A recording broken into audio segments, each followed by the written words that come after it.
الحمد لله رب العالمين والصلاة والسلام على سيد الأنبياء والمرسلين وعلى آله وصحبه أجمعين.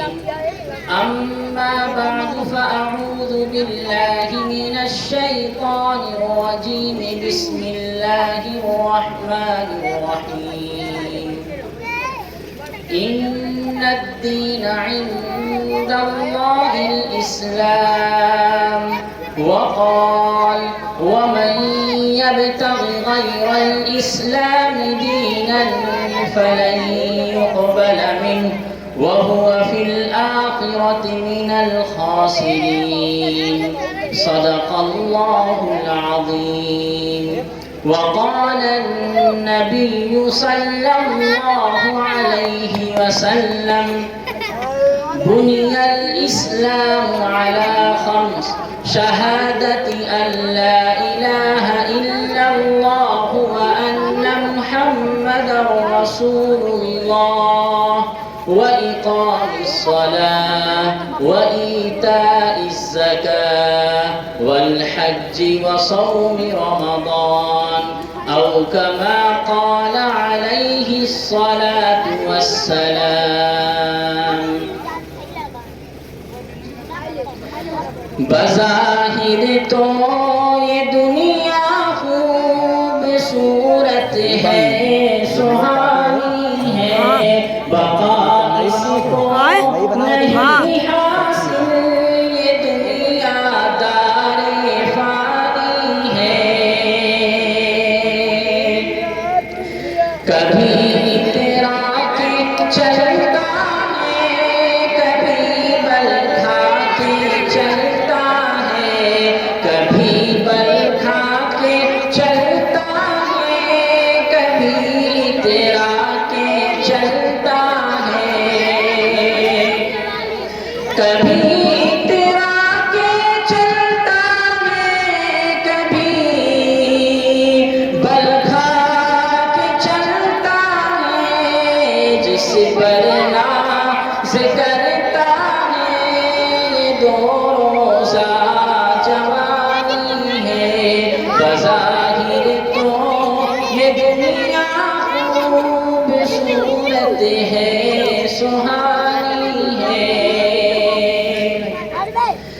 ہمیشہ کامیابی میں قدم اس کے ہی چومے ہیں، قدم اس کے ہی چومے ہیں. ہمیشہ کامیابی نے، ہمیشہ کامیابی نے قدم اس کے ہی چومے ہیں.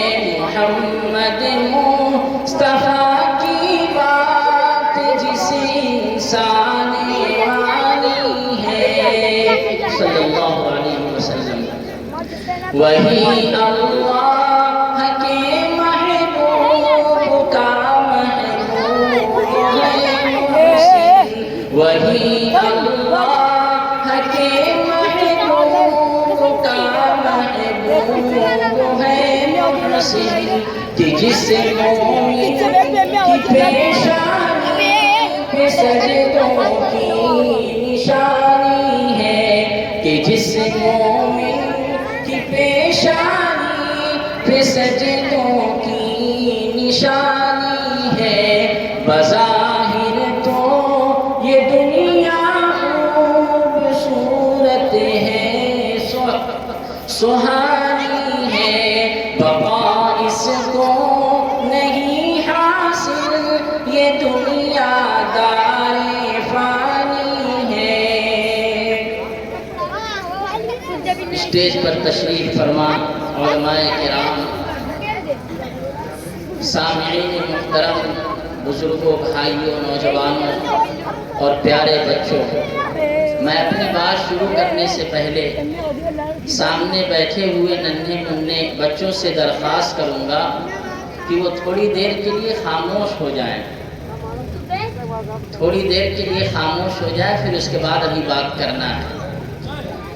میرے بھائیوں، بزرگوں اور دوستوں، پردہ نشی مائیں اور بہنیں، آج کا یہ جلسہ چھوٹے چھوٹے بچوں نے آپ لوگوں کے ہی تعاون سے منعقد کیا ہے، لیکن بہت ہی وقت پر یہ جلسہ ہو رہا ہے۔ بر وقت جس کو کہتے ہیں، یعنی کسی کام کا وقت پر ہونا، بہت ہی مناسب وقت پر یہ جلسہ ہو رہا ہے۔ بہت ضروری بات آپ سے کرنی ہے اور اس ضروری بات پر آپ لوگوں کو توجہ دینی ہے۔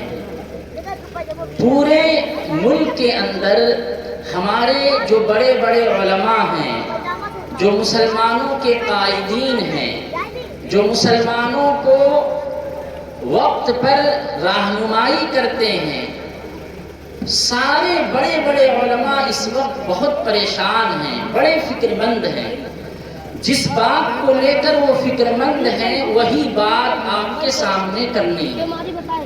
میرے بھائیوں، بزرگوں اور دوستوں، ہم سب مسلمان ہیں۔ ہم نے کلمہ توحید لا الہ الا اللہ محمد رسول اللہ پڑھا ہے۔ اس کلمے کو پڑھنے کے بعد ہمارا یہ عقیدہ ہو چکا ہے، ہمارا یہ ذہن بن چکا ہے کہ دین اسلام ہی ہمارے سامنے سب سے سچا اور برحق اور صحیح مذہب ہے۔ اس کے اندر بتلائی جانے والی جو باتیں ہیں، جو ہدایات ہیں، جو رہنمائیاں ہیں، وہ کامل اور مکمل ہیں۔ ہمارے سامنے اسلام کے مطابق زندگی گزارنے کے لیے پیارے حبیب محمد صلی اللہ علیہ وسلم پر اللہ کی طرف سے نازل ہونے والی کتاب، آخری کتاب قرآن کریم موجود ہے، جس کتاب کے بارے میں ہر مومن کا یہ عقیدہ ہے، ہر مومن کا یہ ایمان ہے کہ قرآن کریم ایک کامل و مکمل نظام حیات رکھتا ہے۔ قرآن کریم کے اندر زندگی گزارنے کا ایک صحیح اور سچا طریقہ بتلایا گیا ہے۔ اس کے بعد پیارے حبیب محمد صلی اللہ علیہ وسلم کی احادیث کی روشنی میں، سنتوں کی روشنی میں ہمارے سامنے زندگی گزارنے کا ایک کامل و مکمل آئیڈیل ہے۔ پیارے حبیب محمد صلی اللہ علیہ وسلم اس دنیا سے چلے گئے، لیکن انہوں نے ہمیں دو ایسی چیزیں دے رکھی ہے، جس میں ایک کا نام قرآن ہے، دوسری کا نام آپ کی سنتیں ہیں۔ یہ وہ دو طریقے ہیں جس کو اگر انسان مضبوطی کے ساتھ پکڑ لے تو انشاءاللہ وہ کامیاب ہو جائے گا۔ قرآن یہ مسلمانوں کا ایک ایسا مرکز ہے، ایک ایسا سرچشمہ ہے، جس کے اندر ایک مومن غور کر کے اپنی زندگی گزارنے کے لیے مسئلے مسائل کو نکالتا ہے۔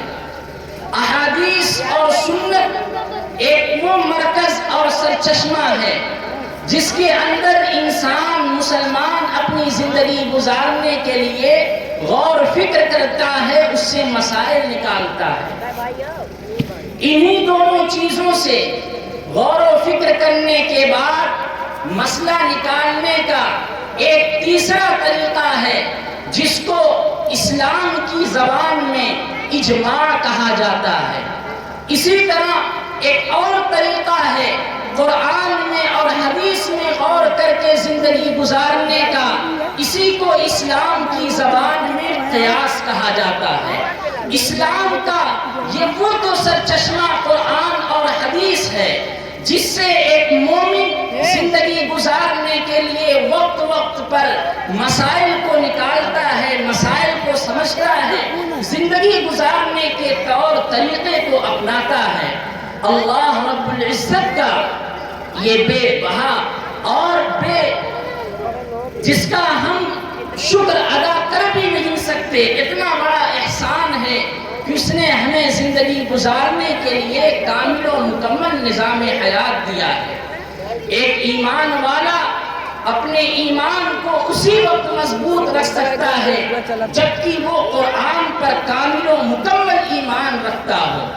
آپ صلی اللہ علیہ وسلم کی بتلائی ہوئی احادیث پر، سنتوں پر کامل و مکمل ایمان رکھتا ہو، تبھی وہ کامل ایمان والا ہو سکتا ہے۔ میرے بھائیوں، بزرگوں اور دوستوں، قرآن اور حدیث یہ وہ سرچشمے ہیں جس نے آپ کو یہ بتلایا کہ آپ ایک اللہ پر ایمان لاؤ۔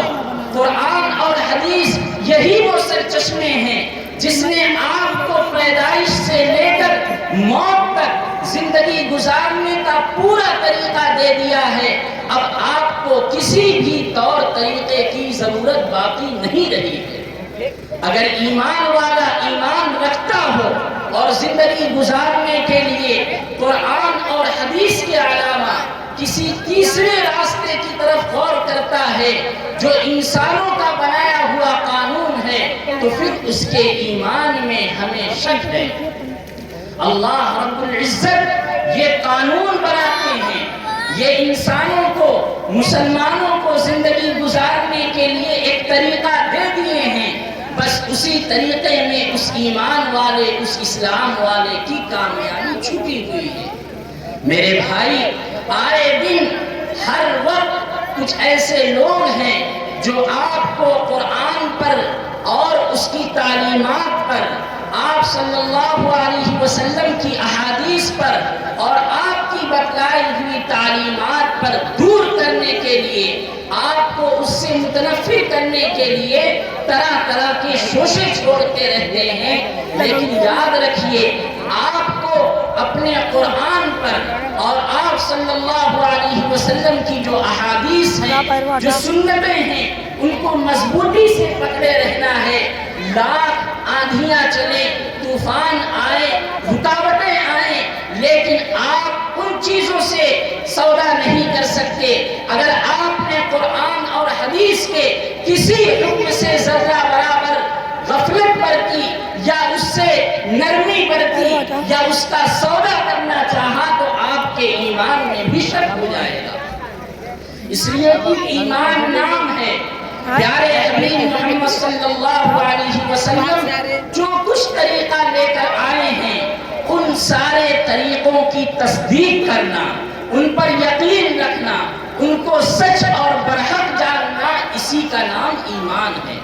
اگر قرآن کی کسی تعلیم پر، کسی حکم کے خلاف آپ کو بھٹکایا جا رہا ہے اور آپ بھٹک جاتے ہیں، یہ آپ ایمان سے نکل جا رہے ہیں۔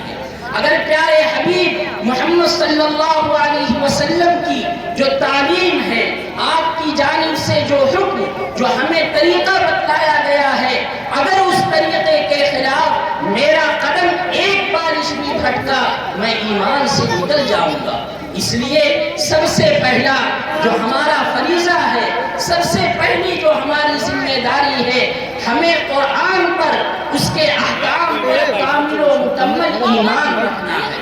پیارے حبیب محمد صلی اللہ علیہ وسلم نے جو طریقے بتلائے ہیں، جو احادیث، جو سنت بتلائی ہے، ان سنتوں پر مضبوطی سے ڈٹے رہنا، یہ ہمارا ایمان ہے۔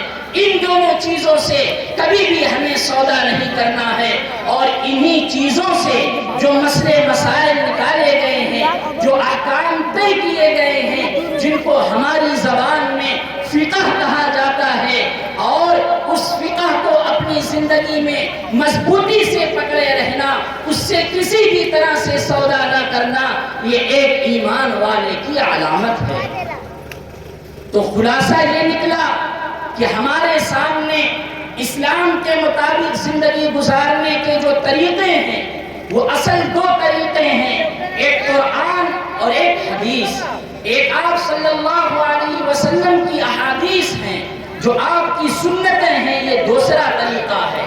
اسی قرآن اور اسی حدیث کی روشنی سے فقہاء نے اجماع کے طور پر ایک طریقہ نکالا ہے۔ اسی قرآن اور حدیث کی روشنی میں فقہاء نے قیاس کے طور پر ایک طریقہ نکالا ہے۔ تو قرآن اور حدیث سے دو روشنیاں نکلی، ایک کا نام اجماع اور دوسرے کا نام قیاس ہے۔ اجماع حدیث سے کوئی الگ چیز نہیں ہے، یہ قرآن اور حدیث سے نکلے ہوئے ہیں۔ انہی چاروں چیزوں کا مجموعہ، اسی کا نام فقہ ہے۔ اسی کے مطابق ایک مومن اسی کے مطابق زندگی گزارنے کا پابند ہے۔ لیکن اگر ہمیں اسی سے فقہی مسائل سے یا فقہ کے اندر بتلائے ہوئے جو احکامات ہیں اس سے اگر ہمیں ذرہ برابر کوئی پھیرنے کی، کوئی ہمیں بھٹکانے کی کوشش کرے گا تو یاد رکھیے ہمیں مضبوطی کے ساتھ اس پر ڈٹے رہنا، جمے رہنا، اس سے بھٹکنا نہیں ہے۔ میں اشارہ کر رہا ہوں، آپ پہنچ بھی رہے ہوں گے امید ہے اس اشارے کی طرف۔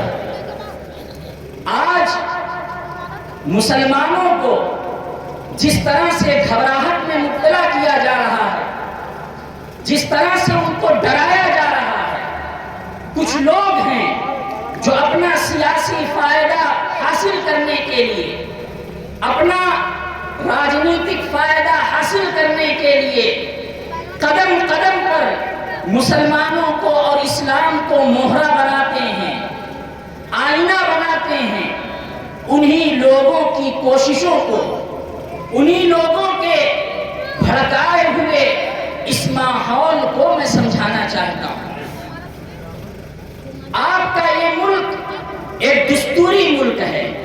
آپ کے اس ملک کو چلانے کے لیے آزادی کے بعد اس ملک کے بڑے لوگوں نے، جس میں ہمارے علماء بھی شریک ہیں، انہوں نے ایک دستور بنایا، ایک قانون بنایا، جس دستور اور قانون اور آئین کے تحت اس ملک میں رہنے والے ہر شہری کو زندگی گزارنا، پورا قانون بنا ہوا ہے، دفعات لکھی ہوئی ہیں، آرٹیکلز لکھے ہوئے ہیں، تقریباً 400 قانون، 400 آرٹیکلز، 400 دفعات بنی ہوئی ہیں۔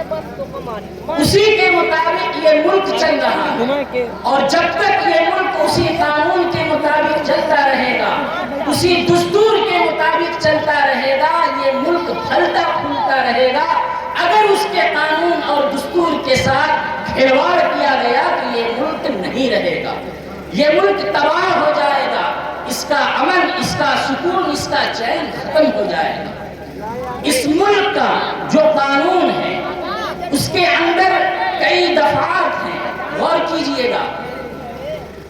12 نمبر دفعات سے لے کر 37 نمبر جو دفعات ہے، 12 نمبر آرٹیکل سے لے کر 37 نمبر کا جو آرٹیکل ہے، اس کے درمیان جو قانون بتلائے گئے ہیں آپ کے دستور، آپ کے آئین ہند میں، وہ آپ کے بنیادی حقوق کو بتلایا گیا کہ ایک انسان جو ہندوستان میں رہتا ہو اس کو کیا کیا حقوق حاصل ہیں۔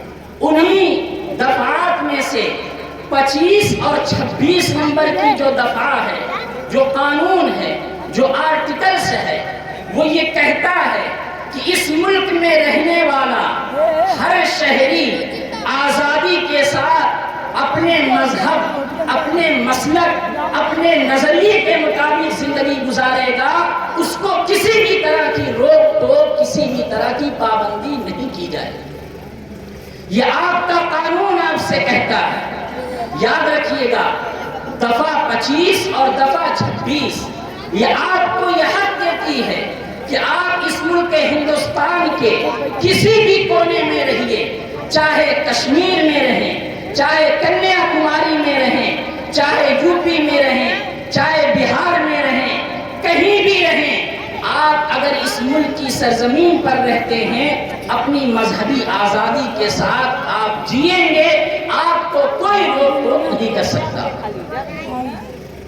یہ جو دفعہ ہے یہ آپ کو اس بات کا حق دیتی ہے کہ آپ اپنے مذہب کے مطابق زندگی گزاریں، آپ اپنے مذہب کے مطابق لین دین کریں۔ کچھ لوگ آپ سے کہیں گے کہ یہ ملک جمہوری ملک ہے، جمہوریت کا مطلب یہ ہے، وہ لوگ آپ کو بھٹکائیں گے۔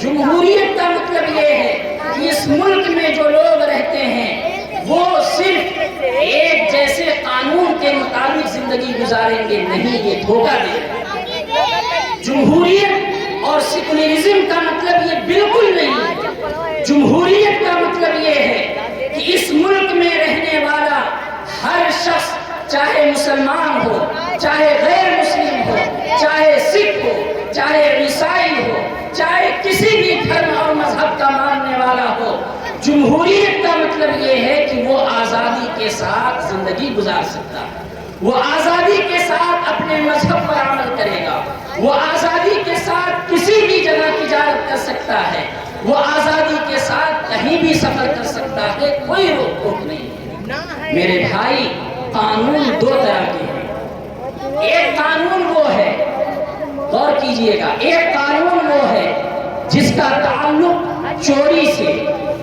ڈکیتی سے، قتل سے، فساد سے ہے۔ اس قانون کا نام کرمنل کوڈ رکھا جاتا ہے۔ کیا رکھا جاتا ہے؟ کرمنل کوڈ، جس کا تعلق قتل سے، فساد سے، ڈکیتی سے، اس جیسی چیزوں سے ہے۔ اس قانون میں کرمنل کوڈ جو ہے، یا آپ کے دستور میں ہے، اس کرمنل کوڈ میں لکھا ہے کہ اگر کوئی قتل کرتا ہے تو اس کے ساتھ کیا کیا جائے، کوئی ڈکیتی کرتا ہے تو اس کے ساتھ کیا کیا جائے، کوئی چوری کرتا ہے تو اس کے ساتھ کیا کیا جائے، کوئی فساد کرتا ہے تو اس کے ساتھ کیا کیا جائے۔ اور ایک قانون وہ ہے جو آپ کے نجی معاملات سے تعلق رکھتا ہے، جیسے شادی ہوئی، طلاق ہوئے، وراثت ہوئی، خلا ہوا، اسی طرح سے تجارت ہوئی، آپسی معاملات، لین دین ہوئے۔ اس قانون کو سول کوڈ کہا جاتا ہے۔ دو طرح کے ہوئے، ایک کرمنل کوڈ، ایک سول کوڈ۔ کرمنل کوڈ یعنی اس طرح کے جو قانون ہیں اس کے اندر سارے ملک کے لوگ یکساں ہیں، اور دوسرا قانون جس کو سول کوڈ کہا جاتا ہے، اس کے اندر بھی یکسانیت ہے، لیکن کچھ پرسنٹ اپنی آزادی کے مطابق مذہب پر چلنے کی آزادی ہے۔ اسی کے مطابق اس ملک کے رہنے والے اپنے پرسنل لا بنائے ہوئے، پرسنل قانون بنائے ہوئے۔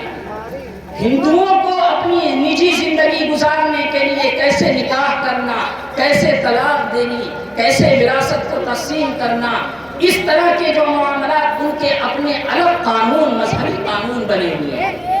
سکھوں کے الگ قانون بنے ہوئے ہیں۔ اسی طرح سے مسلمانوں کے بھی نجی زندگی گزارنے کے لیے الگ قانون ہے، جس کو اسی دستور ہند میں مسلم پرسنل لا کے نام سے جانا جاتا ہے۔ مسلمانوں کے اپنے نجی زندگی گزارنے کے قانون، جس میں مسلمان کیسے نکاح کرے گا وہ اپنے قانون، اپنے مذہب کے مطابق کرے گا، کیسے طلاق دے گا وہ اپنے مذہب کے مطابق دے گا، وراثت کو کیسے تقسیم کرے گا اپنے مذہب کے مطابق کرے گا۔